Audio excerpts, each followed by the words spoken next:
Hello, and welcome to an all-new episode of The Spotlight. I am your host, Kente, all the way live from Los Angeles, California, and I am so happy to be here. I am joined by my wonderful co-host, Jen. How you doing, Jen? I am doing awesome. Really super excited to be back. Spotlight's been gone for a bit. It has been. I wish I could blame some kind of, I don't know, something that would take me off the hot seat, but I'd be lying. It was the terrible mid-season finale of The Walking Dead, wasn't it? I know. I'm so sorry. I didn't even realize it while I was watching it that that's what I was watching. So well, there you go. You were so confused you didn't even realize. Yeah, I didn't even realize that was the mid-season finale or whatever until it was. So we'll excuse you this time. We'll excuse you. Yes. It's all good. So for people who are used to us on Get Vocal, we are on Get Vocal. We're simulcasting, but we are through StreamYard broadcasting through Facebook Live. So we're gonna be trying this out and see how that goes. So we would ask that most of our listeners would go through Facebook Live. We are broadcasting now. So joining us also as our guest co-host is the one and only Ryan Perez. How you doing, Ryan? It's going all right. How's it going with you? I'm good, man. It's a Friday. It's raining. I just had some soup. I'm good. Good. Awesome. Yeah, man. So glad that you were here, and we're going to chop it up with you. But our special guest, this young lady is her brainchild is Black Nerd Swag. It's the one and only Lauren Hazel. How you doing? Hey, what's up? How y'all doing, folks? Black Nerd Swag in the house from the Bronx, New York City. Birthplace of hip hop? Yeah, baby. So I was fortunate enough to have an interview with you a couple of days ago, and you were gracious enough to not only agree to come on this show today, but you're also going to be on a Star Wars episode we're doing on Sunday. So thank you so much for that. No problem. Star Wars, that's my thing. I like Star Wars, and why not? Why the hell not? That's what I'm saying. That's what's up. All right, so tell us a little bit about yourself. Let's see. Well, Black Nerd Swag is what? Actually, we are about 2 years old now. 2017. So yeah, it's about 2 years old. Our birthday's coming up in another week or so, officially. It started off as an idea I kind of had while at a New York City Comic-Con. I had an idea of doing something. I didn't know what I was going to do. And if you've never been to New York City Comic-Con, it is the biggest pop culture con on the East Coast. It happens in New York City at Jacob Javits Center in October. And when you go on the show floor, you see all the advertisements and banners for everybody. So Marvel, and that year, Loot Crate was really big. They had like almost a block activation to themselves. And I'm watching all this stuff go on, and I'm like, you know what? I should have something here, or we should have something here. And at that point, I went to a Black Heroes Mana panel for the first time, because the first time they had it that year that I was able. So I went and listened to what all the wonderful Black artists who are in the industry in some form or way had to say. I'm more of a solution-oriented person. I do not like to hear all the complaints and no one's presenting any solutions to a situation or anything what to do. It's more like, let's complain about it. Let's blame the people in front of us who came to see us about why Marvel canceled my comic book line for the 39th time, or why DC didn't do this, So I'm more like, well, there's a solution to it. There's enough of us here that we can have the stuff that we like, maybe in a box or something like that, and we can promote folks, and we can just really have a good time, celebrating all the things that make us, Black and nerdy, all that kind of good stuff. So I had the idea eventually for Black Nerd Swag, which was before Black Panther, way before Black Panther dropped, and been working on it since as one of my side projects. But I'm an entrepreneur. I own my own SaaS marketing agency that I also run full time, and I use my marketing sales skills to bring us Black Nerd Swag to the point where you did an interview, and now I'm here. Mm-hmm. All right. Black Nerd Swag. I love it. So, we've often talked a lot about nerd culture. We've talked on our shows about specifically Black nerd culture as well. And, I've talked about this many times. When I was coming up, I'll be 43 in a couple of weeks. The last thing you wanted to be called was a nerd. Like that was like fighting words. No one wanted to be called that or be associated with that. No women wanted you if you was a nerd. If you had that tag, it was just something you didn't want to be connected to. Now it seems like everyone claims it, right? Everyone claims it. People who I don't feel like are nerds, they'll have nerd tendencies. You know what I'm saying? They're like, they'll be like, oh, I'm a nerd too. It's like, I don't know, man. I don't know. So what to you is exactly, what is a nerd to you? What is a nerd to me? Well, in my opinion, because I think if you have a really deep interest in something, I think academics is usually, hey, you're a nerd if you're really good at academics. I was like, yeah, well, I actually was really good at most of the academics that I took place in. So usually nerds have always been more counterculture to a very certain extent. So like whether it's you were really into board games and board games wasn't hot in the 90s, right? Mm-hmm. And so for you to like, hey, I like Dungeons and Dragons. Like if you mentioned in middle school that you like Dungeons and Dragons in the 90s or the early 2000s, yeah, you qualified. You qualified for nerd. You probably I actually got beat up for that twice, so yeah, I'm right here with you. What's one of the qualifications? Did you like Dungeons and Dragons? Were you sitting, were you going? Well, everybody was like, whatever the music. If everyone was into hip hop, and you're like, you know what? I don't really like rap music. Maybe I like more classical music, and that's my jam, or whatever. People look at you strange, or if you were in chamber music, people look. Those are the things that were traditionally. People really went, hard on that. You're a nerd this, or you dressed a certain way. It's like someone who's usually not of the greatest social influence is not someone you would necessarily follow in school. Like if you're nerds, and then there's other terms, nerds and geeks and stuff like that. But I also think that it depends on where you live. Like some people live in places where that terminology was used more loosely. Most people would just say you weren't cool.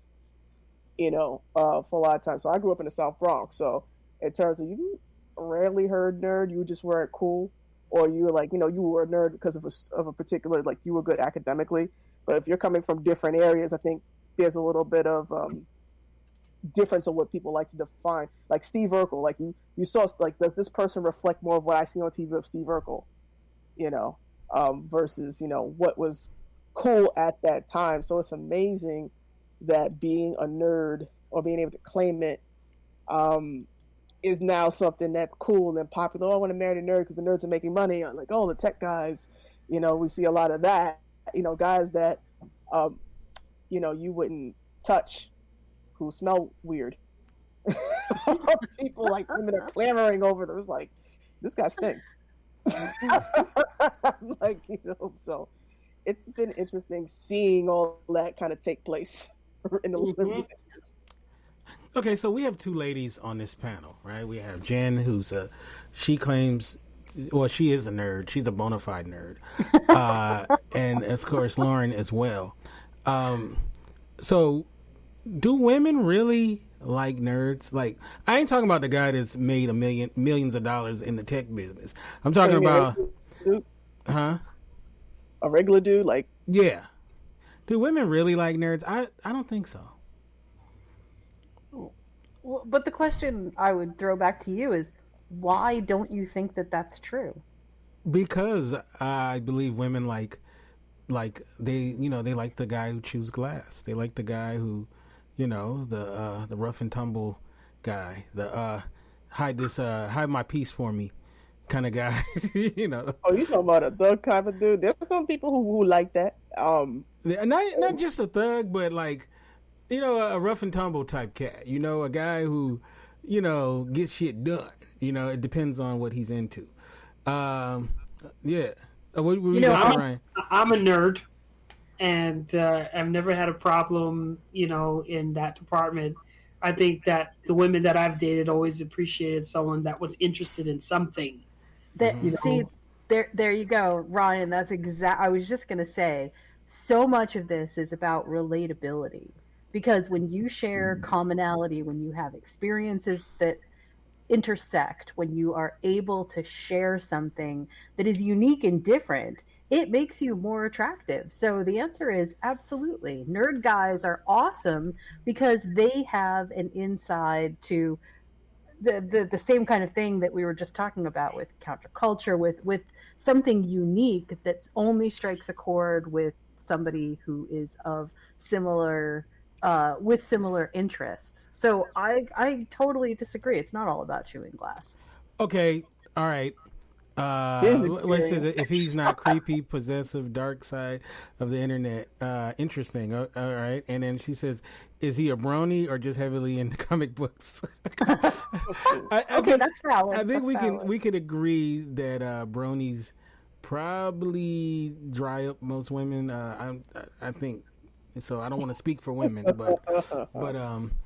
but okay, so. So there's a difference, I think, between being nerdy and being into a kind of niche culture, which doesn't really reflect the overall sense of what I assume the connotation of the word nerd is, right? Because there's the academic side, there's the being into stuff that maybe most people aren't into, but the part of being nerdy, I think, that is most attractive, at least to me, is that it gives you something both to, like I said, have in common, but also it gives you a chance to sort of branch out into different areas that you've never been to, that kind of stuff. It's not about a specific niche culture, and bronies are a specific niche culture. Mm-hmm. That's just, I mean, that's a little bit like saying, would you date a stamp collector? And then there's this one guy whose house is made of stamps. So no, you probably don't want to date that guy. But would you date a stamp collector? Yeah, hey, that could be cool. Okay. I mean, there's levels. There is the guy who. If you're showing that you're crazy. Well, I mean, you could be crazy. The guy who chews glass is crazy too. The guy who chews glass can be crazy too.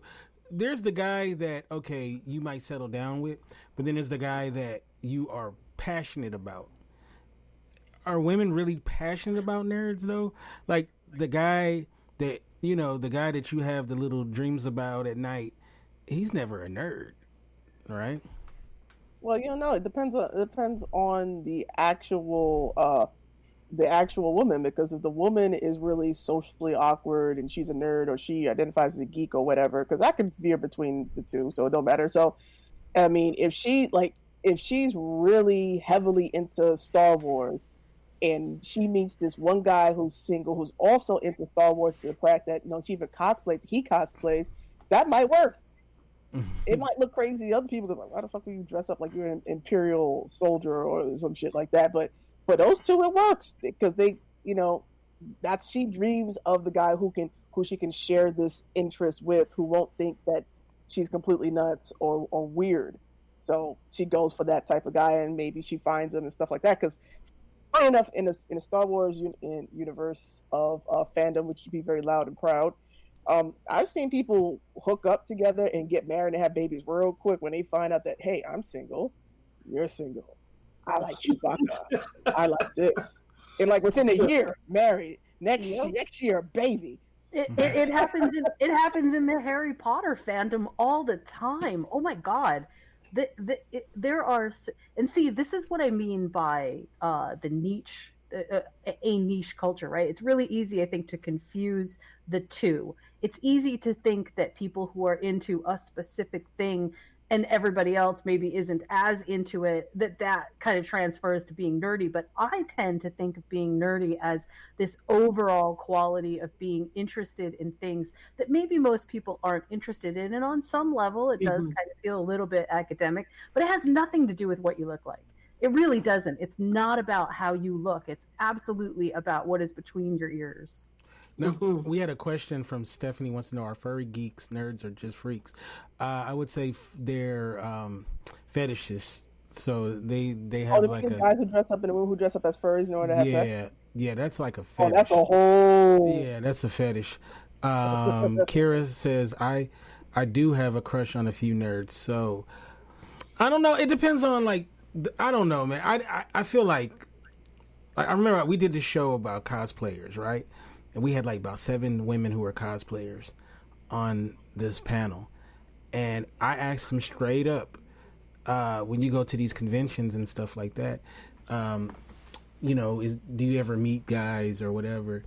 And their answer was, no, I just want to go and dress up, right? And then I asked a bunch of guys that question, who were nerdy guys who go to that, and they were like, their whole thing was, oh man, that'd be great to meet somebody at it. So it seemed like there was a disconnect. It seemed like women wasn't really trying to pull from that, you know. From I think that has to do with the culture of cosplay in general, because women who do cosplay, especially as certain characters, they tend to get assaulted and accosted by a lot of men at these different cosplayers. I mean, at these different conventions, and it's happened even after the convention. People have been followed, so I think women tend to take when a guy's interested, they're weighing their safety and how this person is perceiving. So they're like, because they're attracting everybody, especially if they're considered a very traditionally beautiful woman, and then now she's in this particular cosplay and she looks like this. These guys kind of have these fantasies that she's always available, so they're kind of they have to put that extra protection of a filter, like, okay, I'm here to do what I like to do or love to do and compete or whatever, but at the same time, when I'm being approached by different men, I have to kind of see what's happening, because sometimes I've seen cosplayers, like the guy grabbed her ass while she was adjusting like her front for a picture and shit. So yeah. I think it has to do with a little bit of safety, because traditionally what's been happening, I think they just have to have an extra safety lens. So when you ask them, hey, would you go there and find a boyfriend? Hell no, because I keep getting grabbed or guys trying to take advantage of me. That wasn't the vibe I got. The vibe I got was more like, those guys. Like that's what the kind of vibe I got. They didn't mention nothing about no safety. Because it's also about a physical attraction. Like if you're an ugly man, you an ugly man, whether you're a nerd, freak, geek, mass murderer, whatever. You're just ugly. So when you're ugly, but also though, awkward approach you, and you. But also too, it's the way you carry yourself as well. So if you carry yourself in a nerdly manner, it's not. What I'm saying is it really attractive to most women? Have you been to some conventions? Dude, Comic-Con is filled with so many people hook up at Comic-Con. It's not even funny. Yeah, they do. I mean, it's a thing. It's not even a questionable thing. It's just a thing. Heard of geek dating? I don't know. They used to go to the cons. I know they go to a few, and they used to set people up. Okay, let me ask this question, because you are Black Nerd Swag. Is there a difference in the Black nerd community as far as the way that, let's say, Black guys are seen who are nerds? I want to ask versus like how white guys who are nerds are seen. Let me see. Wow, white guys. Let me see. I've been looking at no white nerds, so. I'm just saying overall, though. Actualize, so you ask the wrong lady. The way they're seen, though.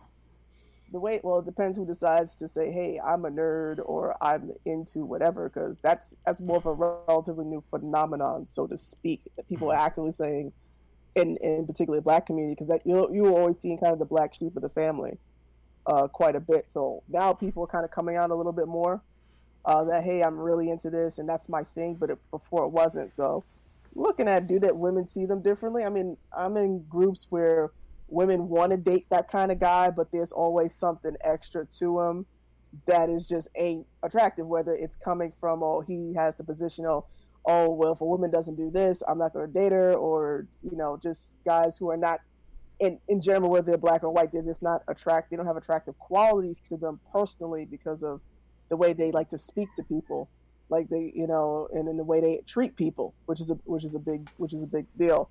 I mean, but there's a lot of thirsty Black nerd ladies who are looking for their Black nerd counterpart out there. I can tell you that. Really? So, where are these women at? A whole lot of them. You know what? Let's do this. There's a whole lot of them. If you can identify 4 of them, I would love to interview them, because I never see those. I've never seen those women. Oh, they're around, because there's a whole bunch of Black nerd men that got a whole bunch of little babies.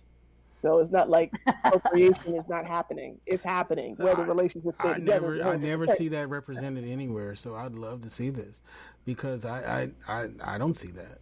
You know. Wow. You ain't in the right places because the women ain't talking to you. There's a whole lot of guys who kind of miss their shot because there are women like, oh wow, like I've been in groups with women's groups where there is Oh, I'm reading this comment. It took me out. All I saw was song for same stuff for sex, whatever. It took me out. Yeah, but they were talking about these guys who had joined a group, and they're like, "Oh, he looks good. Da, da, da. He likes this. Oh, wow. I have a crush on him." And like, she was trying to get advice because she was trying to get the courage to actually kind of DM him and try to shoot her shot. Ask him out and stuff. So there's a whole lot of that goes on. Is usually the guy says something really dumb. It's like, "Oh, fuck, really." That's the kind of thing. Donald Glover. She says Donald Glover said black women don't want him, or didn't want it. Oh yeah, didn't want him. Well, I think Donald didn't go. He was I believe he's definition of a really nerdy geek guy, but he came up in an interesting family as well. But oh no, you're good, Kira. There are people who went that he said that, and he said some other shit about black women. And there were people who went to school with him who were airing his ass out, like who were detailing all kinds of stuff. But like I said, it wasn't cool to be a black nerd, to be the geek or whatever in a black community. That just wasn't it. And he happened to come in that time where it wasn't popping. Right. Now, if he was that guy popping now, different story. And then let's be clear: if you see him when he was younger, he wasn't cute. Mm-hmm. And sometimes people have to grow into their cuteness with the help of a whole lot of plastic surgery and moisturizer and something called deodorant. Wow, that's funny. All right, so deodorant is an issue at cons, so you looked like you were really disturbed there. No, I wasn't. It was funny. No, we were good, Kira. We're good, Kira. All right, so let's get to Black Nerd Swag.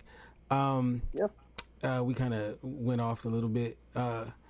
So it's your fault. You be asking these questions. Hey, look, I want to get to the meat and bones. I don't know if you trying to find a hookup or not. Look, I want to get to the meat and bones of it. Okay, so every piece of book I know, there's the women into nerds and all this shit, and I'm telling you, there are groups of women who are looking, who would grab you if you present yourself. Most of the time, you guys fuck up in those damn groups.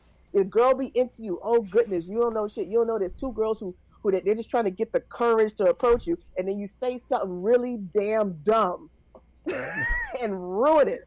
Because women, we're like, we're very like, if you say what, it's like, we're very different creatures. You just like, you could throw us off with just the wrong word at the wrong moment. All right, you know what? Just as a side note, if you can find me 4 of these black women that you're talking about that were willing to come do the show, I would gladly interview them and get their thoughts on it. So that'll be. Well, look, like I said, there's a lot of appropriation. There's a lot of babies being made, even as we speak. So okay, there's a lot of. I want to see that. I want to see that. I haven't seen that. But I don't hang out in those circles, so maybe that's what it is. You don't hang out, so you don't know. So, all right. So, Black Nerd Swag. What? Okay. So, how did you come up with the title, and also, when you say Black Nerd Swag, kind of give us an idea of what you exactly mean by that. Okay, so the title, I wanted to be very specific, because I think, like, I'm proud to be black. I am black. I have no issue with admitting that. There's a lot of people who do. I think in particularly African American or black culture in general, there is an issue about presenting yourself as being black, and that this is one facet that you're I'm going to identify as this thing and move on, because people are scared of one, blowback from other folks and all that other stuff. So I wanted to be very clear what this was actually about. This is about that. We love all kinds of other shit, but this is Black Nerd Swag, and understand that this is what it is, and we'll defend it. So I wanted to make sure that was really clear, because initially when I named it Black Nerd Swag and I started emailing some folks about it, I got a lot of interesting hate mail Really? from folks. Like, what kind of things would they say? I got hate mail from other black folks about me calling it Black Nerd Swag who were in their groups. Like, what would they? Why they say? What did they say they didn't like about it? They didn't like that I was using the word black, and they felt exclusionary. I was like, because they look, there's a lot of black nerds that like being at one point, if you were a nerd in a I guess a regular, let's say, black school, you're not uncool, so therefore you're trying to be white. Mm-hmm. In a lot of cases, if you grew up in lower income schools where maybe your thing was you talk properly and whatever, you were considered being white. Mm-hmm. And so a lot of nerds, men and women, have this complex in their head by being educated, being really whatever, that you're somehow being too white. And like you lose your blackness and all that. So there's a whole lot of psychological stuff that goes on in there. So I think what happened with them is they were projecting that onto Black Nerd Swag, aka me. And I'm like, I don't really give a damn if you like it or not. You know, it's what it is. You know, because I don't care about your projections of how you feel about yourself because of X, Y, Z happening to you. So if you are feeling a ways about the name and you happen to be black, then that should tell you that maybe you need to look over how you think about yourself. Why does saying anything black is so triggering? You know, it doesn't mean it's going to be less good. It's going to be in ghetto. Like, why is this giving you this connotation? And really think about that. And if you're white and you have an issue with me saying Black Nerd Swag, then why does this bother you so much? You don't have to go to the Facebook page. You don't have to be on the email list. You don't have to buy anything we're selling if we're selling anything or promoting. Why does it bother you so much? Why does you have to say something nasty? That's what people really need to be thinking about and pausing about and considering. Mm-hmm. So I just, I kept the name because I was like, that's what I wanted. I wanted to be very specific, and that's what I wanted. And I knew that it was going to make people think, because they're black nerds who are like, you know what, I'm a nerd and it's okay that I'm a black nerd. That's not two opposite things. And for a long time, for a lot of us, it was two opposite things. You go home to be black with your family, but you could be a nerd in this little space, maybe Comic-Con, because there are black nerds who were going to Comic-Con and hiding it from their families that they were going into those weird conventions and shit like that. So these two things are together. They're not necessarily separate and apart, that you have to be ashamed of being a nerd on one side or ashamed to be black on the other side. I think that's pretty stupid. So I wanted to, like, you know what? This is what it is. You can be both. You are both, and that's a beautiful thing. Now, do you take anybody who claims that they're a nerd? Or do you have to have some sort of nerd credentials? Nerd credentials? I don't credential nobody. If I'm selling a t-shirt, I'm selling a t-shirt, baby. Like, because there's a Marvel. When you go to buy anything Marvel, when you go buy that movie ticket and you're 40-something years old going to see the Black Widow movie, do they ask you if you're a nerd or not? No, they just fucking take your money. Well, that's different though. Don't show up. That's different. In some of these groups, they are very hardcore about people really fitting. I know. Fitting, and I ain't in them groups, so I don't give a shit. But like she's just saying, nerd. When you're a nerd, when you're a geek, you're interested in the subject. When you're a nerd, you're a practitioner of the subject. Like you're integrated. It's your everyday life. So nerd groups, because I'm a part of a few of them, are very specific on the topic. You know what I mean? So if you are a Star Wars fan, then you got to be a legit Star Wars fan. You can't be someone that just watched the last Star Wars and then come into the group and say you're a Star Wars fan. Last Jedi, that's it. Because, you know what I mean? Like you're gone.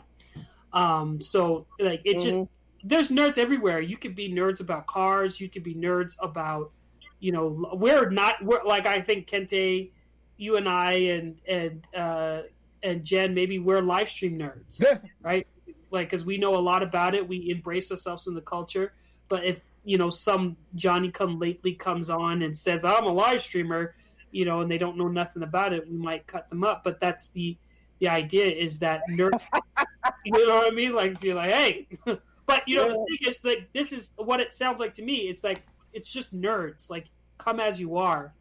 you know, and people are not just going to volunteer and be like, "Hey, I'm a nerd," you know. Right. No, I do that. I mean, because essentially it was, or it will be again, a subscription box, and I'm like, there's different facets. Like, what the hell do you put in a box like that? And there are different subscription box models. And my background is marketing and sales, that sort of thing. So I'm like, there's a whole lot of black folks who are nerds, and they're really big into manga, and there's others who are really big into anime, and you got folks who are just Marvel, DC, or indie, whatever indie means at that point, or this, that, and the other. And I'm like, you know what? What happens if there was a box where I can have those things in there for those different folks? Like, if you are into anime, then I'm gonna try to find everybody who does the kind of anime that you want and have it in one box 1 month. And then the next month we're going to do a Marvel thing. And you know what? Because we're going to grab all the black characters I can, or all the different black creators who are in these spaces that people don't really know about, who are creating manga or are working on anime projects, and have it in a place where it's accessible. So for that month, you can really obsess over the thing that you really love, you know? So that was part of it too, about what we were going to have in the box, what that box was going to represent.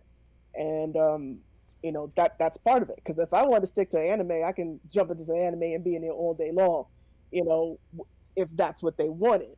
But the fact that I'm like, you know, I'm a big Star Wars fan. I would love that we can get our Lucasfilm partnership straightened out and shit, that we can have a whole box and dedicated to every single black character, not many, that actually showed up in a damn Star Wars movie or somewhere in the franchise, or celebrate the fact. I mean, a lot of people know that for the first time ever, and I think I'm correct in this, we actually have a black Star Wars writer who wrote a book. We also know that I think one of the women on the Star Wars story group is black, I believe. I believe she's still on there. I know that recently we had someone who is Native American and African American or something like that who came out with a Star Wars book, like shit like that. So if you're a Star Wars fan and you're black, you would love to know that information. Right. You know? Mm-hmm. Right.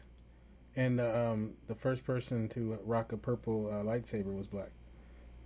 Yeah, and he's the one who gave the idea. Right. Right. Okay, so on December 13th, you have an event. Tell us about it. Oh, yeah. So we are having an online pop summit. So that's what Kente had interviewed for. So basically, instead of having a con that you go to, because I know folks love going to cons and shit, I do not have the patience for putting that shit together. So I decided I'll stick on an online medium. So it is an event in which you can purchase a ticket for $10, and you can go on and hear folks like Kente talk about what they do, like groups that they manage. Because we're featuring some black nerd groups from Facebook, because you guys get no love. We have a black game designer, hip hop game designer on there. We have a black artist in Japan that has done a video for us specifically. He made a video for us, as well as we did an interview with him and his hedgehog. Yes, he does have a hedgehog. And it's a great place for folks to discover new people. We have two black brothers. Actually, they're friends, but I always call them the Black Brothers, who created a comic book called Crackhead Corey, and they are featured actually in there. So why the hell not? Sort of thing. And we have a few other people coming. I think we have a filmmaker that's going to, if we get the schedule right, jump in it as well. We were supposed to have one of the Star Wars writers do an interview, but apparently memo got out to the wrong people at Lucasfilms, and they told us no, because the book they wrote is in relation to the movie that's coming, and they didn't want no fuck ups. So that's something I'll probably add on after it's safe, because I got lectured about that shit by Star Wars lawyers. But anyway, that's happening. That will be released on December the 13th. So if you want to know more about when that's coming, when tickets can go on sale, you go to our Facebook page, Black Nerd Swag, comment on our posts, or send us a message and give us your email, your telephone number, because that's how we're selling and sending out the tickets to that event. All right. And explain how the online con works, because I've never heard that before. Yeah, and I haven't seen it before, so this is a great. Yeah, I was like, well, the space I come from, having those types of online events is relatively common. So I said, you know what, let me try to have that in kind of the pop culture, nerdy, geek culture space and see, what happens, because we're not going to do like a live con, right? I don't mind going to cons, being on panels occasionally maybe, but I'm not planning one out. That's a hell of a lot of work. There's a lot of stuff that goes into that. Right. And I got to think that, we're a bootstrapped company. Like I finance that I finance Black Nerd Swag, right? And I have people I have to pay. So what was more available, what was affordable ticket price wise? I'm like, $10 is not a lot. It's enough for us that we get enough people to do what we need to do, for us to keep doing it. Plus, it allows me the freedom of picking and asking the people that I want to ask. So I've asked folks who worked for Marvel or work for Marvel, who work for Image, comic book writers. I've asked people who are doing films. I've asked people who are on TV shows, because I can ask who I want. And then because it's an online event, I can have them, they can say whatever the hell they want. Versus, oh shit, I'm at the Marvel panel, I can't say this thing, or else some shit might happen and I might lose my contract, right? They could be, it's a form in which they could be a lot freer than they normally would be able to be free. I think if everything works out, we might have one of the actresses from Black Lightning do an interview for us as well. So it allows more freedom for us to choose who we want, and then they say yes or no. It allows for us to keep the ticket price within a certain range for people, so it's not backbreaking. And two, it allows us to let the people who buy tickets to actually keep the recordings.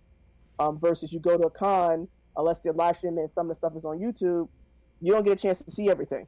The way this is structured is because you have access to every single interview or presentation that's being done, you can watch it whenever you want to watch it. Nice. So you can watch these two things and not worry about, oh shit, I'm going to miss the guy who's talking about how he started his webcomic because I really want to do a webcomic. So that's all together. And I considered that because I wanted people to have the full experience as well.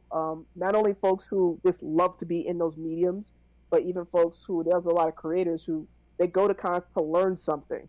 They want to learn how do you do something, or how do you learn about the business. Like I'm going to have a section there where I'm going to be talking about the business side of kind of entertainment in terms of how to monetize when you're bootstrapped.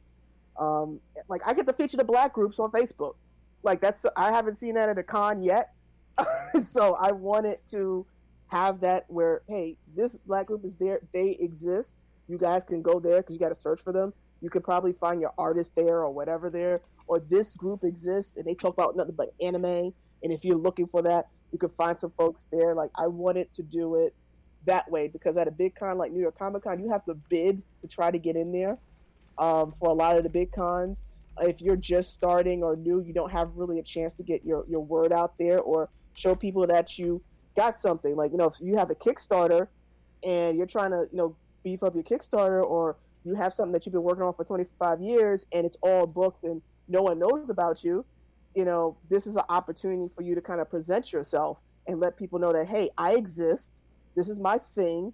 And if you want to check it out, go here. Plus we have a lot of fun. I like to make jokes. I like to bring the smoke. At this event, we're actually going to be talking about cryptocurrency and pop culture. We have a panel already done, the Black experts and influencers in crypto culture. I have the folks from Guapcoin, that's been in the news, Essence and everyone else. They're on the panel too. So all the other stuff that, hey, comics and crypto, what the hell? Like, it's there. Wow. So I mean, you're definitely going to get a lot of bang for your buck on the 13th. I had to wrestle some people, and if it wasn't for that fucking email that went out, we would have had our damn Star Wars author in there too. Oh wow! They were fast from cease and desist. Trust me. Wow. So it's a week from today. What time will it start? A week for today. Tickets will start to go on sale. Like they'll have access to it. Let's say, but probably for 8 a.m. I'll start releasing access to it. So they'll have access to it, passwords, all that, so you can go in and start consuming and hopefully enjoying what's going on in there. All right. So let me ask the people in the chat room, does this sound like an event? If press 1 in the chat, if this sounds like an event you guys would like to attend. Put one in the chat.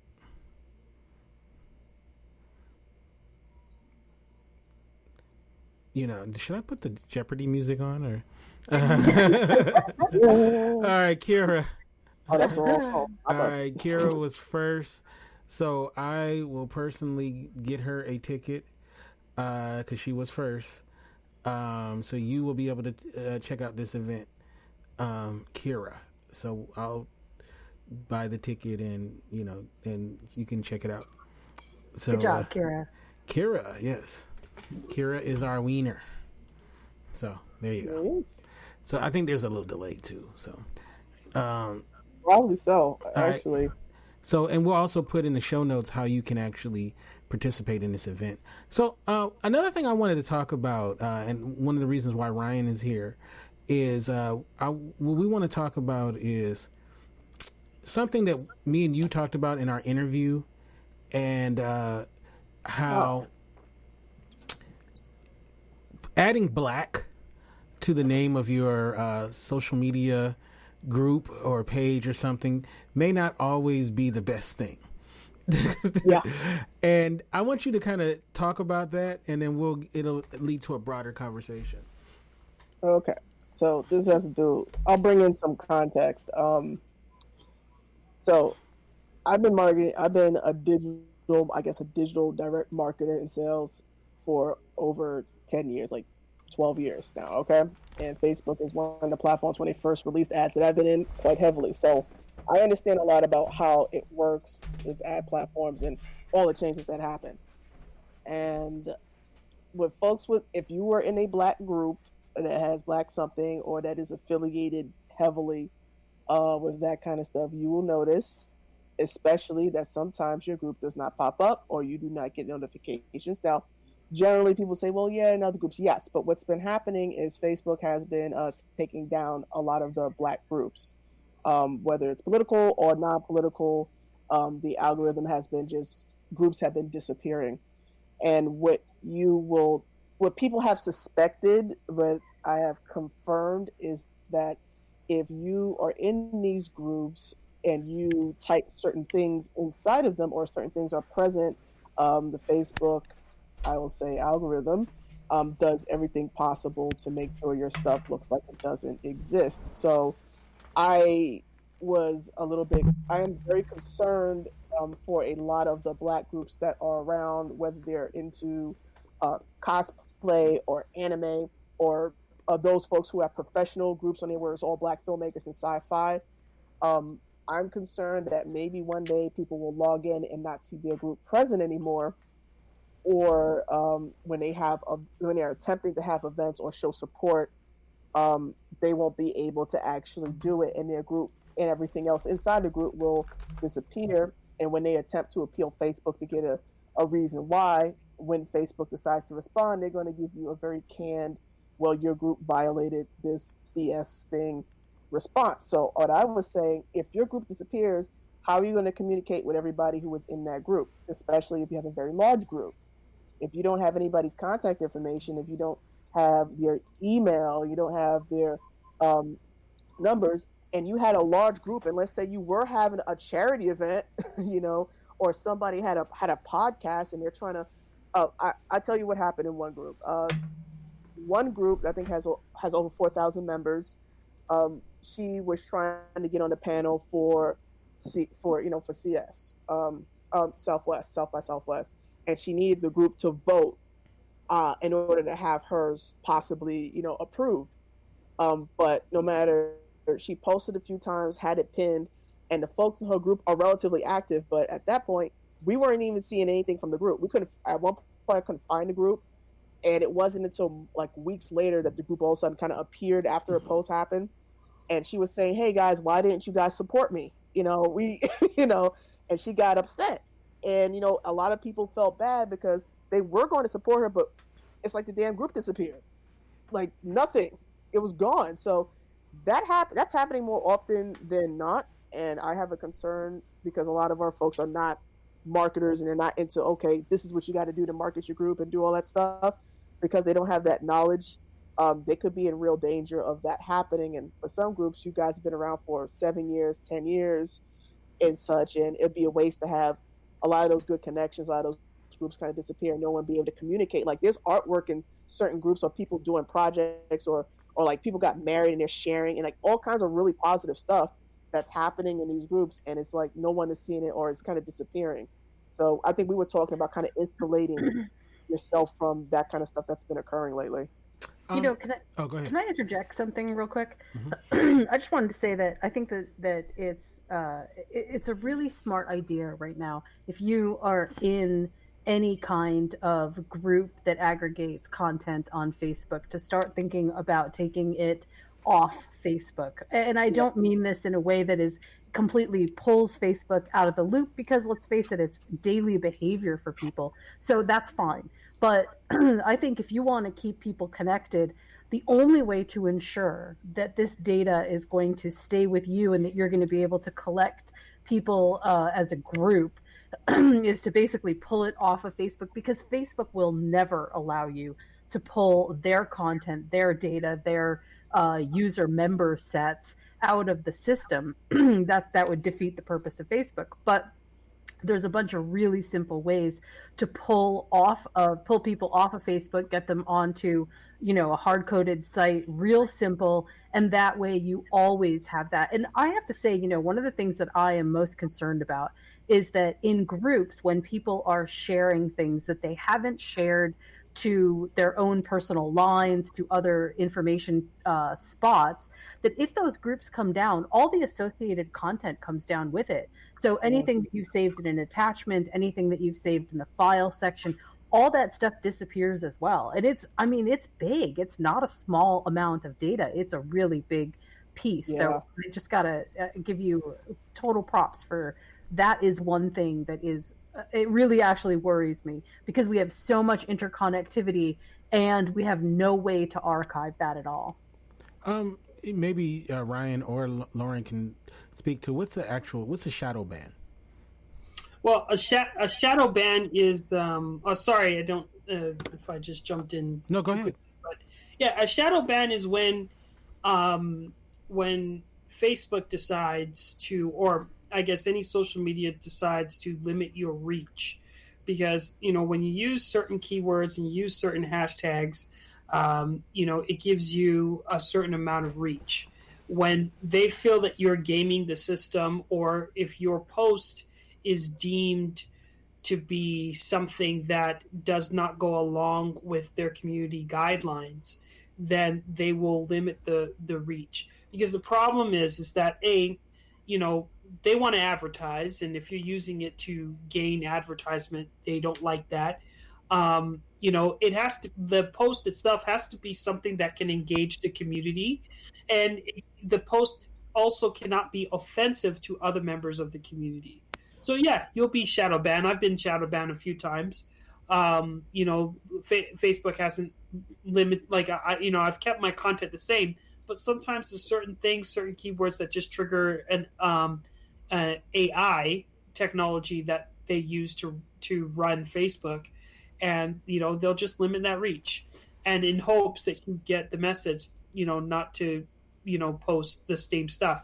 The other thing too is that people are copying other people's content, recirculating memes. Oh yeah, that's a good one. They're trying to get in the motion now on having new content, original content on each person's, and they just Instagram just rolled out a new, like, an update to their algorithm. If they now, people have the option to have a business account or a creator's account, in hopes that people start creating and uploading to their IGTV and whatnot, because they want to replace YouTube and whatnot. But again, if they're going to be replacing these like something like YouTube, they have to be compliant, and it has to be friendly, and it can't be racist, or a lot of people now are being tagged, like a lot of Instagram influencers are being tagged because they're showing the booty, and then they get their they limit their reach, and you could be in a thong or whatever, or just showing your boobs like this. Women that are doing that, or like, for example, Jason Derulo or Derulo? Yeah. they took down his photo because he was, he was pretty much in underwear and showing his slong through the underwear, and Facebook took that photo down. So thank God they took that down, because nobody wants to see that. Exactly. But that's they're trying to make it all inclusive, because I think that especially the U.S. government, a lot of them are hammering down on when it comes to private. They got in trouble. Right, they're starting to hammer down on these bigger social media networks. So, yeah, shadow banning can hurt you. Do you know when you're shadow banned? Do they tell you you've been shadow banned? You know. Oh. They'll tell you shit. You'll find out if you want it. You're gonna know. You're gonna know, baby. Yeah. When it happens, you won't know. Oh, okay. I mean, yeah, very good at showing you that. Yeah, because you have, for example, I just got shadow banned, so I know on one of my accounts. So, I get hundreds of thousands of impressions on one video, and then all of a sudden it's 900. So you know that you're not coming up for any of the hashtags that you're showing up for. So, yeah, they tend to do that to you, and you can't build a business model on that. So you have to keep your stuff PG, and you have to keep on. I encourage people, read the terms and conditions, read the community guidelines. Don't think that just because Little Duval shared someone getting his ass whooped, that you recircle that video, that you're not going to be flagged, because people's accounts get flagged for violence now. You have to be careful. Man, yeah. I got to start reading now. Don't write something stupid you can't write. No, dude. I think we lost it for a second.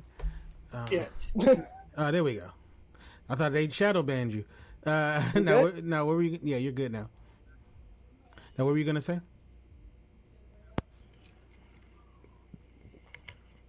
Okay. Lauren. Can you hear us? Yeah, Lauren, can you hear us?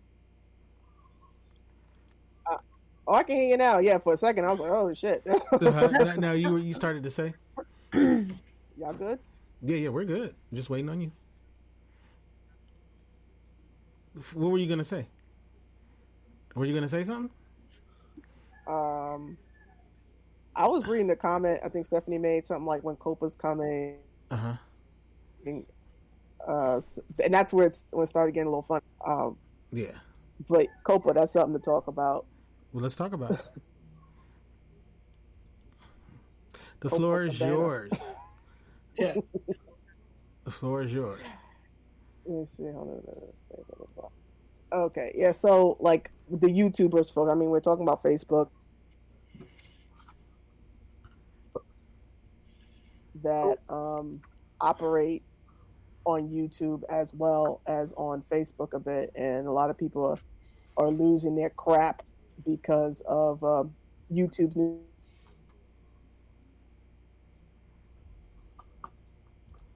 Uh-oh. Why we spinning? All right, you're good now. Yeah. You're good now. Seems okay, we good now? Yes. Yeah, you're good. You gotta love live radio. Okay, yeah, I'm good. Live radio and video. Yeah. Now you were saying you're good. Go ahead, talk. I'm good. Okay. Yeah, I was good. Okay, cool. I'm making sure because sometimes I was good, and then Ryan would disappear, start spinning. No. You're looking what the hell's going on? Why is he spinning? Because you mentioned Facebook, and we streaming on Facebook. I know, right? They're like, oh, what'd you say? What? Strings and stuff like that. Yeah. But can I say something on COPPA? Yeah, go ahead. Yeah, COPPA is. Go ahead. COPPA is. It's a law that was passed in the U.S. Senate, I believe, that pretty much is in protection of children. So if you're 13 years old or younger, they don't want, because what's happening is that children are being targeted, sex trafficking and whatnot. They're being targeted through these YouTube channels, and their data is being put there, and their information is being put there. When they're talking to people and stuff. So what COPPA is pretty much saying is that you have to label your videos as for kids or not for kids. If it's not for kids, it doesn't get shown. If it's for kids, then then kids cannot comment. And, and it's like they remove the comments and there's some other descriptions. If you do not properly label your videos, then the FTC will come in and scrape all the videos and pretty much fine you like thousands of dollars for not doing that. Because again, it's in protection of children, and that's why COPPA is being passed. But again, it's hurting a lot of people because, there's a lot of content that's out there for kids that people have created for kids, and now it's being flagged that it's not for kids. And, it's just the algorithms that may get it wrong or right. And if you're not in total compliance, YouTube will, because they don't want to be fined, right? And the thing is that COPPA again, because COPPA is now it's in direct relation to the content creator. So if you do not comply, you are getting fined, not YouTube. Right. So YouTube is doing their best in trying to flag each video, but they're also deleting content. They're deleting content, and they're going to be deleting accounts. And you may have worked all your years to build up a YouTube account, and then to find out that it's no longer in existence because you're not following the COPPA law. So, yeah, it's getting serious out in these streets. Wow. See, and that's exactly what I was talking about when I was saying that you almost have to have some kind of backup system yourself, whether it's, and I mean, for the cost of a website, no, I mean, I'm a designer, so I like kind of get into this stuff, but for the cost of a website, you could literally save yourself, 5 years of your own creation going down. And I know so many people who do not archive their information. They make final copies, they upload it, and then they don't keep actual copies. And because they think that it's safe online, it just isn't. It absolutely isn't. So this stuff is really important. Right. And like I have to add too is that I was just yesterday talking to Kente that I bought my own, I bought rights to upload my to CDN, pretty much like a server space to upload my videos and my photos. And now I can monetize on my videos and photos. I can pretty much create my own YouTube and stream my own content because I've been I've been with YouTube since 2009. I've accumulated more than 4.1 million views. And they just demonetized my stuff last year for no reason. And I had to delete all my videos, and then I re-uploaded new videos that did get some hits and stuff like that. And then they decided, they said you need 4,000 hours when I already worked so hard to get the partnership in 2009, and then they keep on changing the rules. And now now I'm back to not being monetized. And it took me a whole year, and I lost my 4,000 hours of watch time.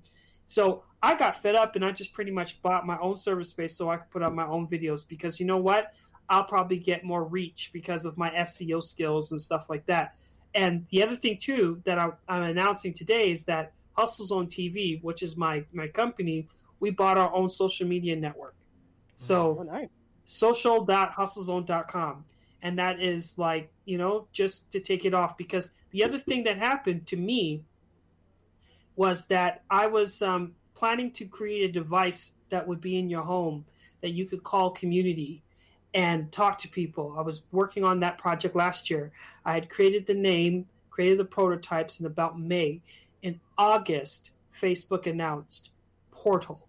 And Portal, you've probably seen the commercials for it. Portal is what I named my system. Oh, no way. Yes. And my CTO, who's, he is in 60 years old, and he's been in the game for a long time, warned us about Facebook and warned us about our privacy, but we still use WhatsApp. And this is right around the time that the guy from WhatsApp stepped down.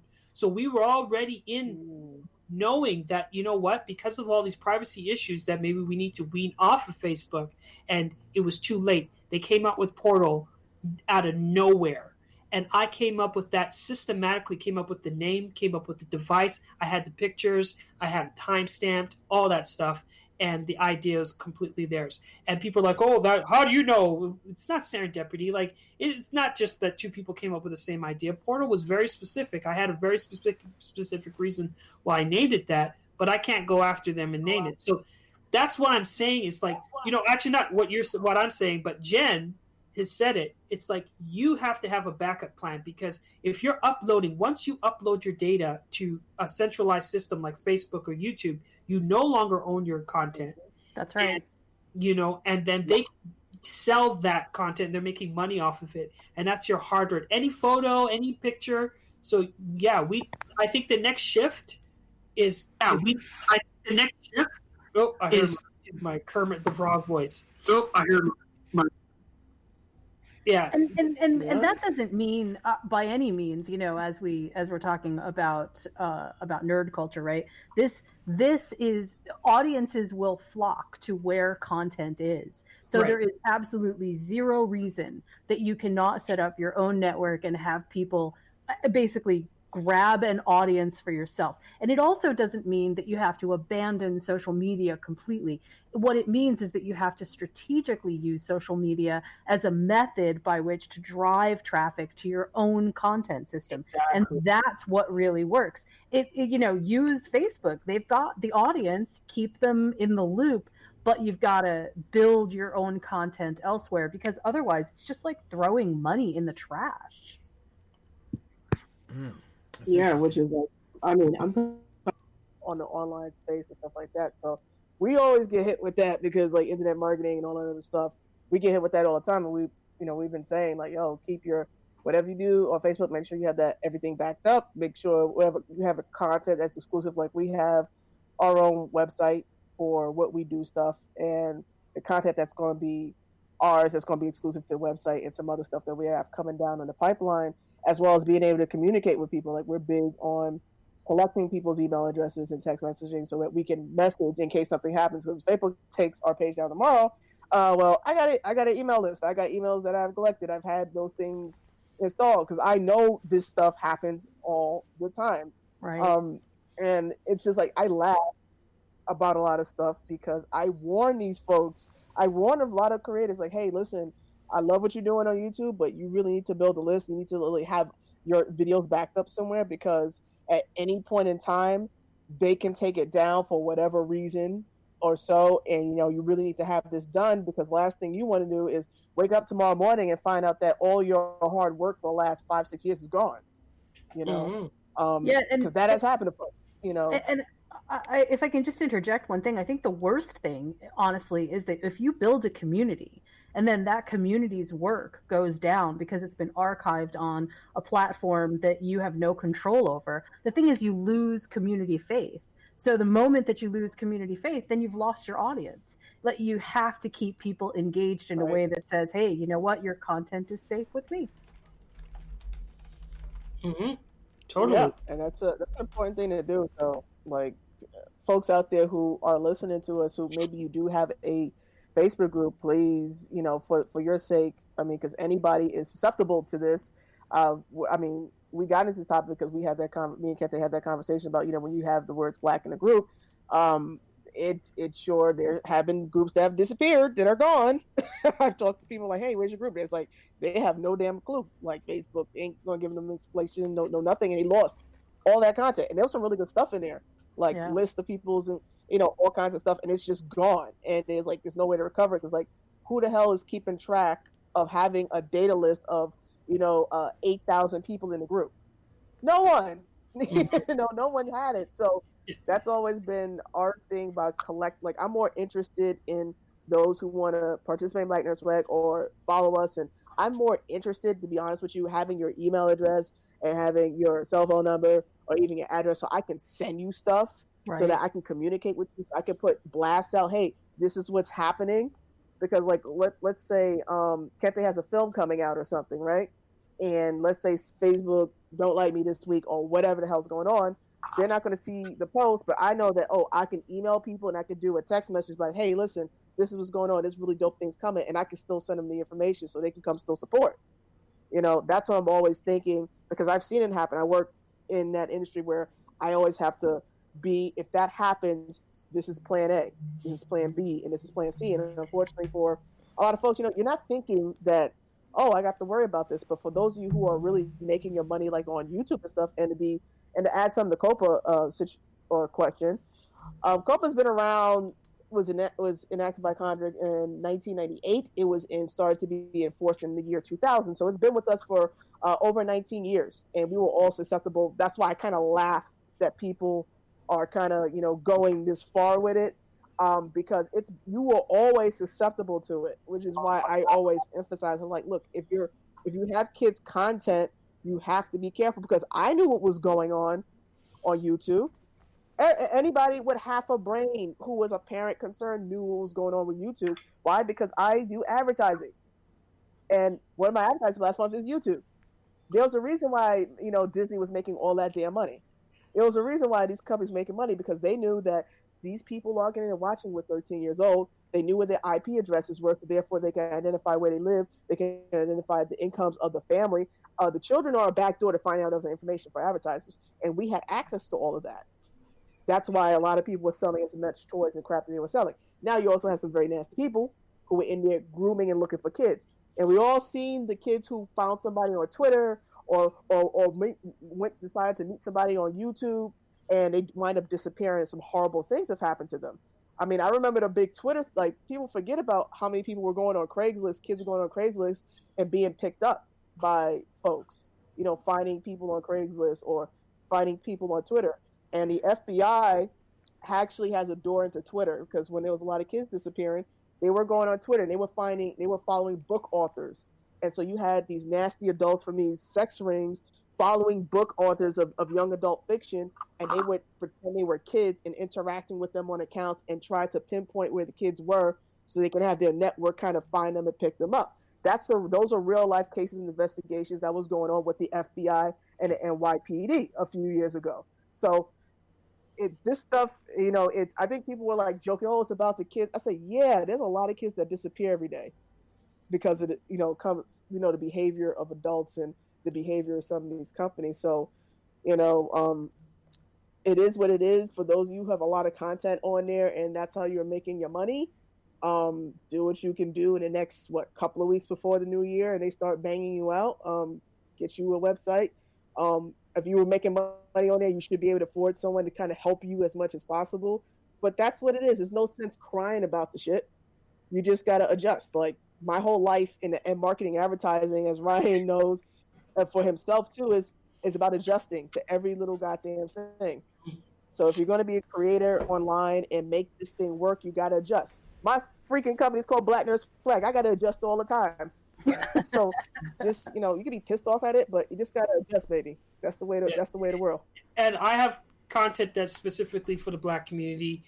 And, it's not necessarily apparent, but, I think that when we, that's the one thing about censorship is that, and I often say this, is like when people are saying, they don't want white groups to, like white nationalists to have groups on Facebook, then that applies to everybody.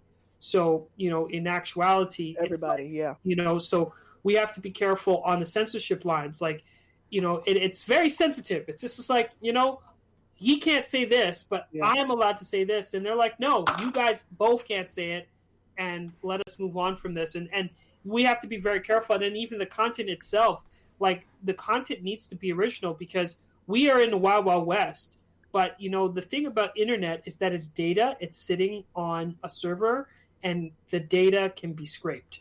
So when someone wants to recoup on damages of you using their material, you using their stuff, or you saying racist stuff, or whatever it is, or even if it's deemed to be racist, if anyone wants to build a case against you, that data is open and out there and ready for the person with the wrong intentions to come after you. So you have to be very careful on how you present yourself and how you position yourself. And it's all about positioning, and it's thinking in the future and then planning backwards to know, well, you know what, this is probably going to be stuff that's probably going to get me in trouble, or this is probably stuff like using the word black is not a problem, because I think at the same time, even the word black in itself, we need to just remind people that it's not only our skin color. It's not our skin color because I'm like cinnamon brown, but it's a culture.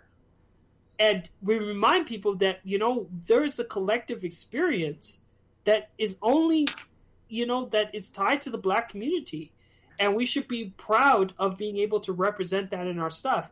And people have said, well, you're segregating. No, we're segmenting, because this is an underserved market that, there's a lot of Black initiatives happening right now because it's just an underserved market. Because Black people, we're not a monolith, but we do have shared experience, like the comb, like the hot comb, and the way it sizzles and how it's done. What it smells like. But no, exactly. Yeah, what it smells like, right? And the grease and all that stuff. It's like we as Black people only know that.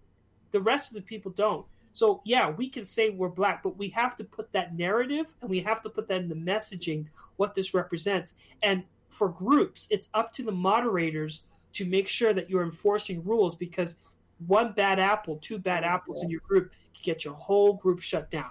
So you have to be really good at, identifying those, like, making sure that people are not saying hate messages like F white people and F this and F that, because you will be targeted, you will be removed. As an Asian man, I sympathize with you Black people. So, yes. So and you guys' cause and everything. So, I'm going to give a little money to the NAACP and you guys. Also, if I could be so bold as to say that this conversation so far, all the way up until what we've just been talking about, has been the most nerdy that I think you can possibly get into. So kudos to us for maintaining the line. We try. I think Lauren's nerdiness is rubbing off on me as well. Jen just, Jen's always rubbing off her nerdiness. So in a few, I'm going to be rewatching Lord of the Rings.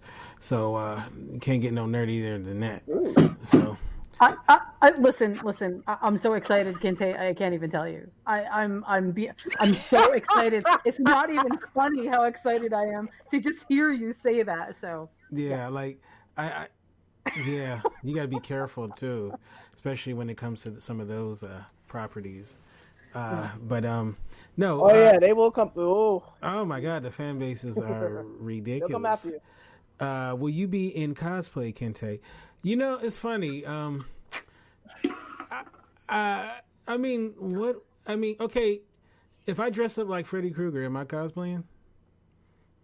Does that count? Is it October 31st? No. We'll say no. And yes, you're cosplaying. That counts. Sure. Oh, okay. Because that's how you can be nerdier. Oh, hilarious. So as long as it's not October 31st, if I dress up as any character, that's cosplaying. Yeah, pretty much. Okay. Yeah, I think there's some exceptions to the rule, But I want to be Wayne Brady. Wayne Brady, hilarious. Hilarious. I remember I did dress up as Michael Myers once, and I got like the legit mask, and most of the night at this event I had the mask, like I was holding it, because that thing, you can't breathe in that thing. You just can't breathe in that thing. You understand why he's so upset, because that mask is like my face was melting.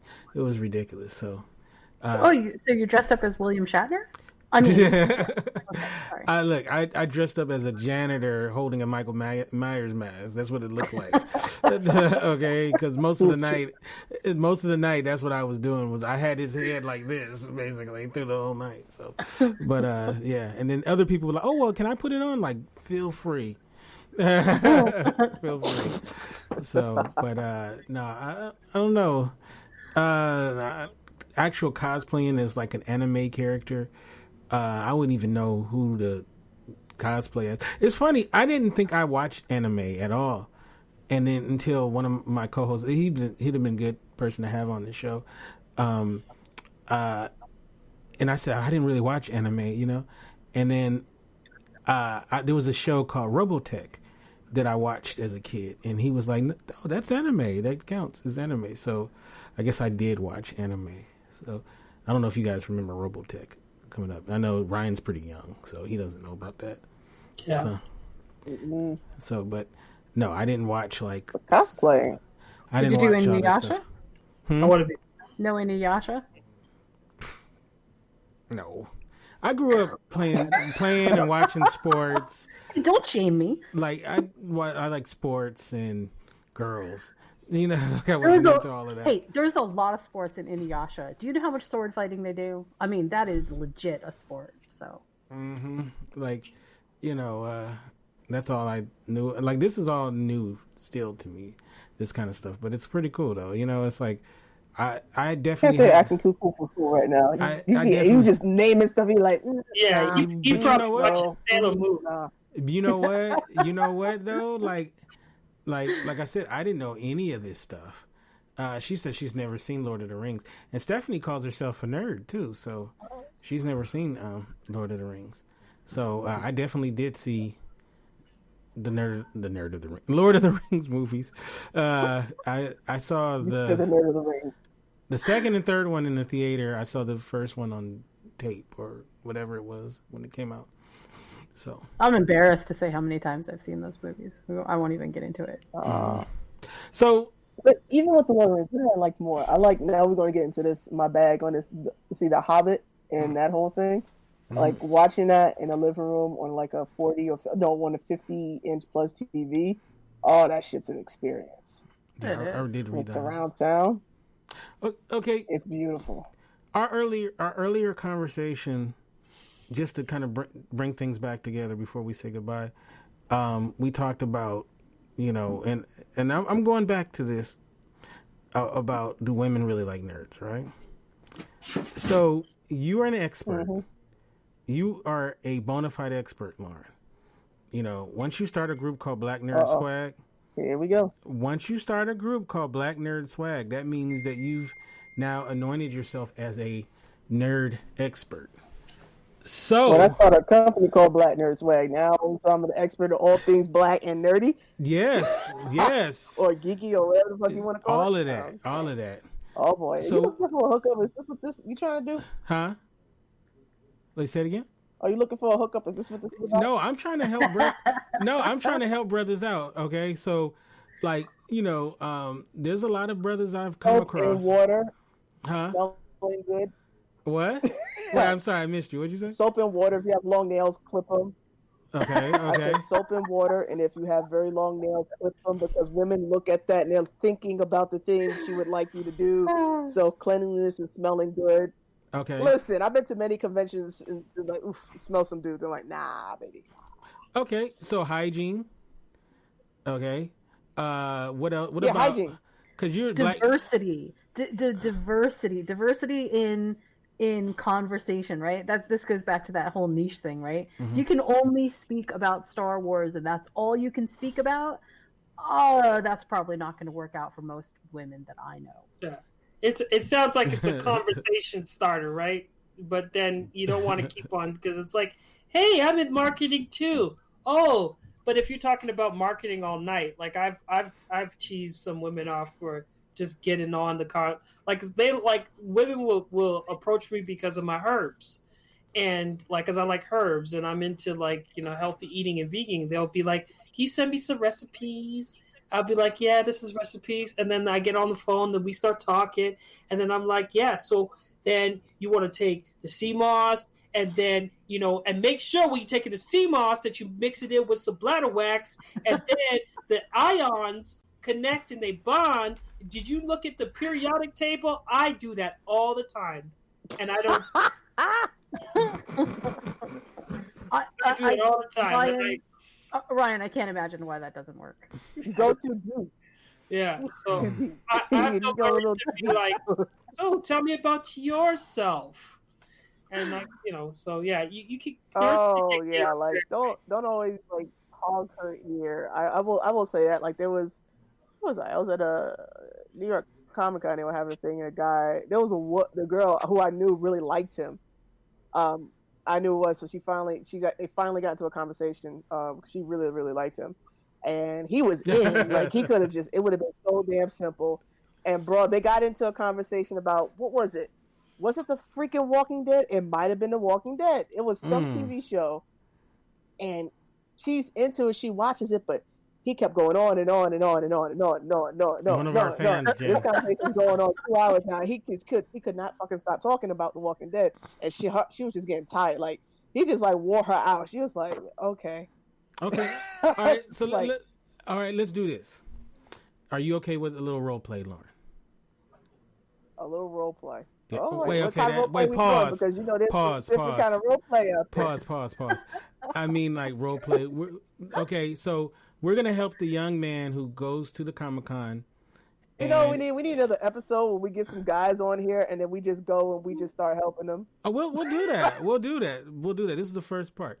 So Ryan is a guy who's at a Comic-Con and he sees Jen and he wants to spit some game. So help Ryan out with his approach first. We'll start with the approach. Right. You're going to take her advice and use it on Jen, and we'll see how it goes. Well, it depends on where he sees her at the Comic-Con if he's going to approach her. Mm-hmm. Usually y'all gotta help Ryan. Jesus.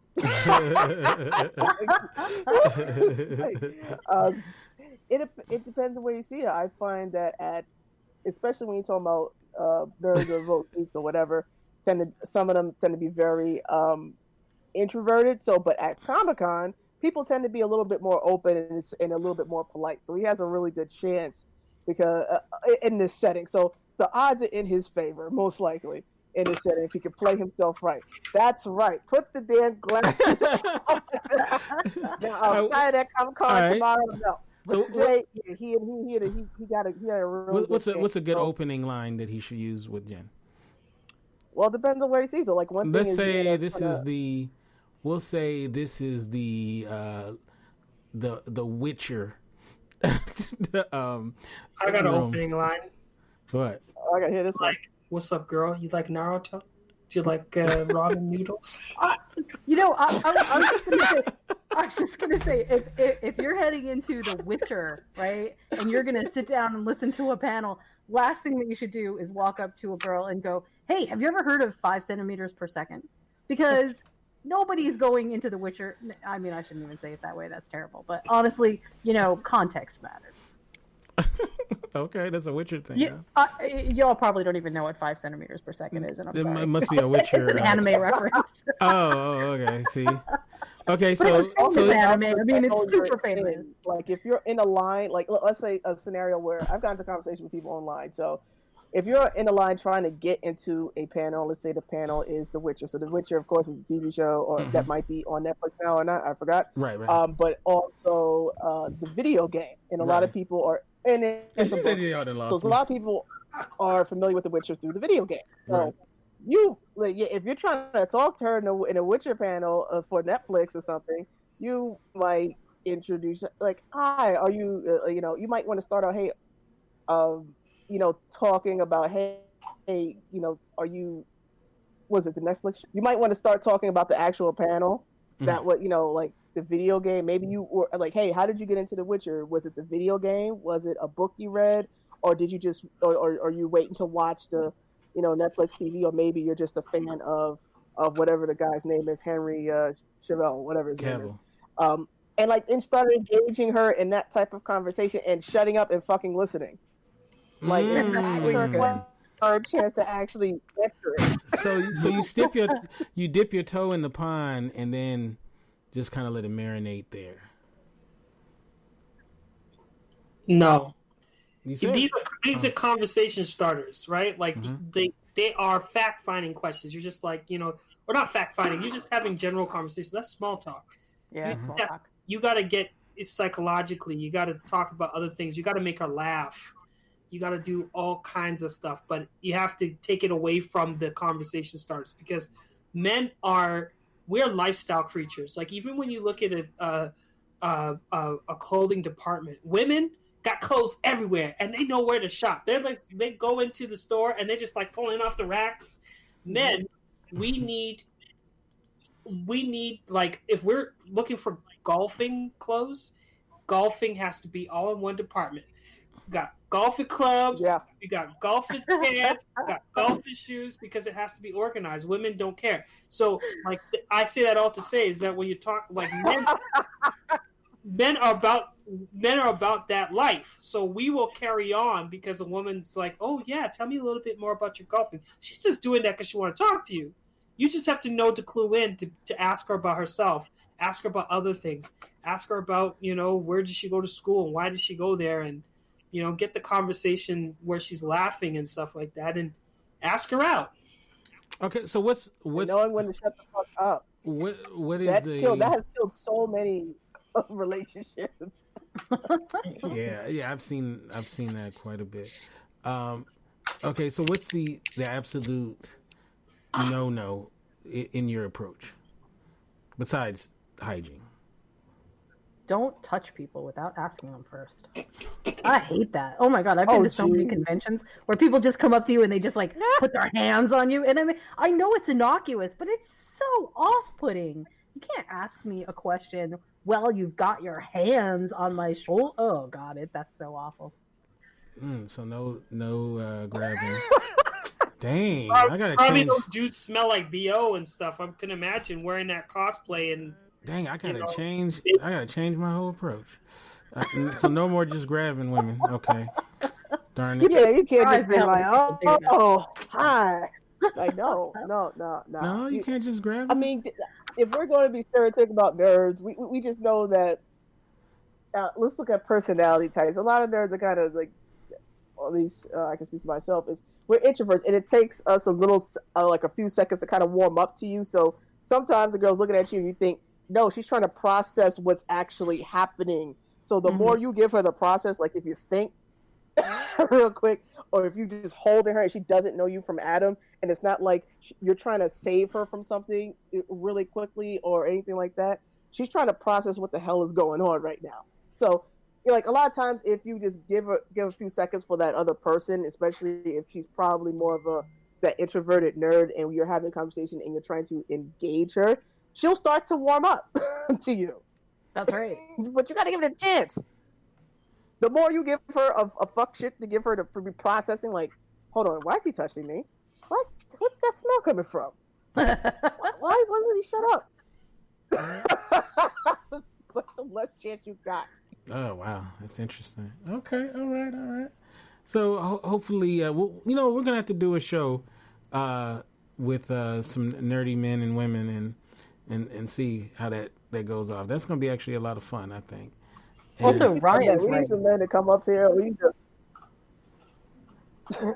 Ryan's totally right. If you can make somebody laugh, it's such an instant ice in. I mean, I'm not saying go, practice a comedy routine before you start talking to people, but there is something about pulling people off guard with laughter that is really, really good. Let me warm up, cheese. Let me warm up. I'm telling you, like, most women, especially in sort of, you're talking about nerds, they're more introverted. So it takes a few seconds, maybe a couple minutes for them to warm up to you. And then you'll be more receptive. But some guys in that space are just so self-conscious and scared. They're looking at her like, oh, she's trying to be bushy. Oh, I'm doing it. No, she's really trying to process what the hell's going on. Just give her a second, because she doesn't know you from Adam. Like, the way I react to people when I know you is very different than when I don't know you. Maybe you should, especially you're approaching me first. So you have to give me a few minutes to, like, okay, this is what's going on, and then I can work. Maybe you should offer a service where you'll be like in the earpiece, and you'll just be guiding the nerd. Like, no, version of Cyrano de Bergerac. Be like, that'd be fun. I'll be the intro. You pay me enough. We make this work. I'll be like, before you see me, do you smell good? Okay, cool. I think as a fellow nerd, I would say to dudes that don't, just because she's interested in you, don't imagine her as your wife, and You know what I mean? Because that's the first thing. Like when a woman is interested in us, we're already thinking about next steps. We're like, she's gonna be my girlfriend. She's gonna be my wife. She's gonna be my everything because she's so beautiful. Men, we have to stop placing so much value on someone we don't know.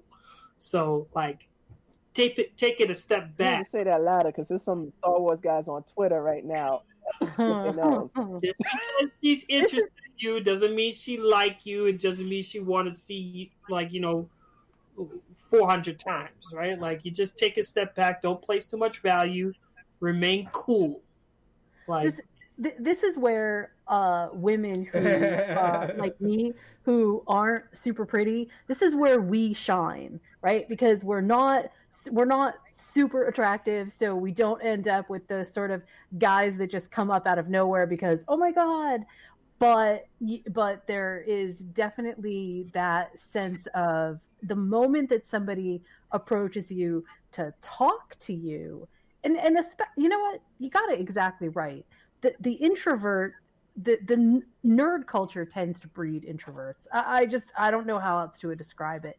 And the moment that you break through that and you get somebody's attention, if you've got their attention, do something with it, right? Because sometimes it takes people a long time to process that through. And if you've got it, that's half the battle.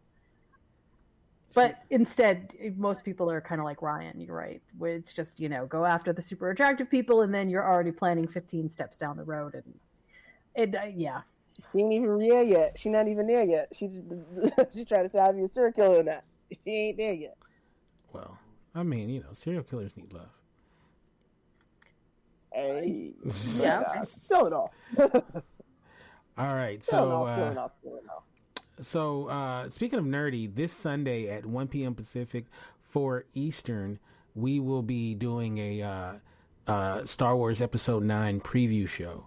And Lauren is going to come back for that as well. So thank you so much.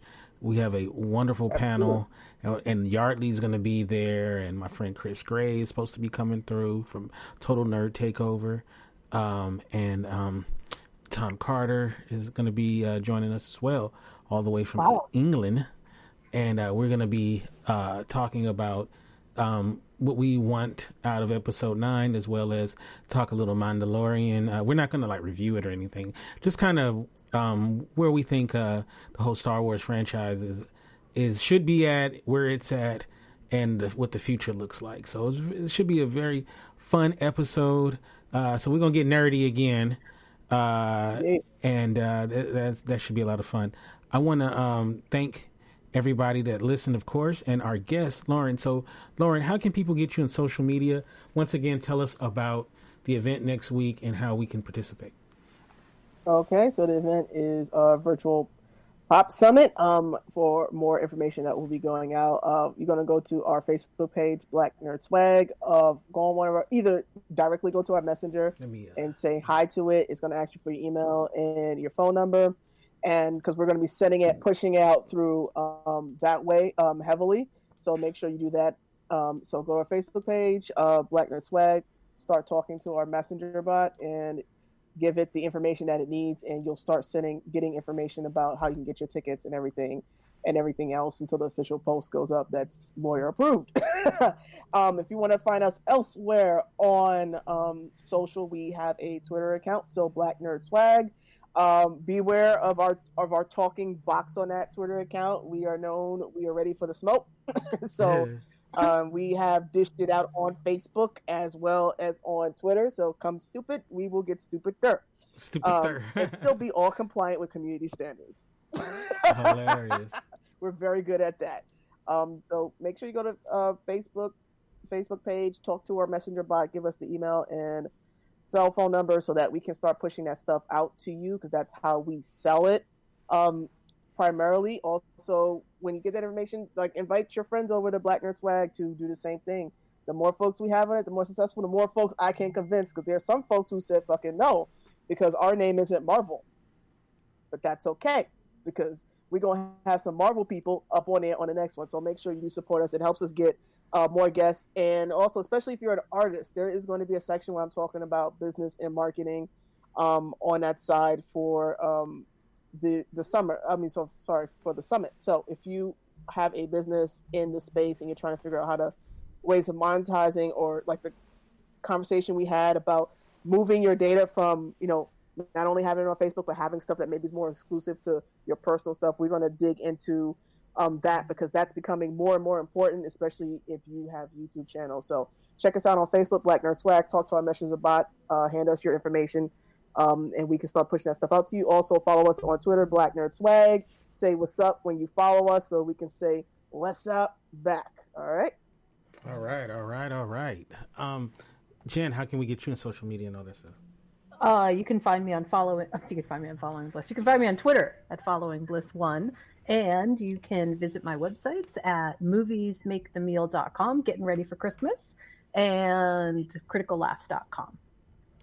All right. Critical Laughs. You can get me at Kente F on Twitter, Kente Ferguson on Instagram, and of course the website is indyradio.org. That's indyradio.org.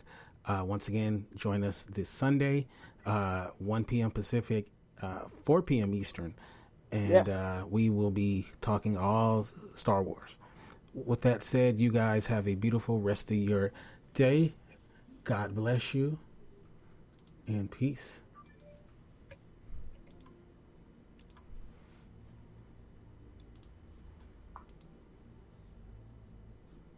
Podcast has ended.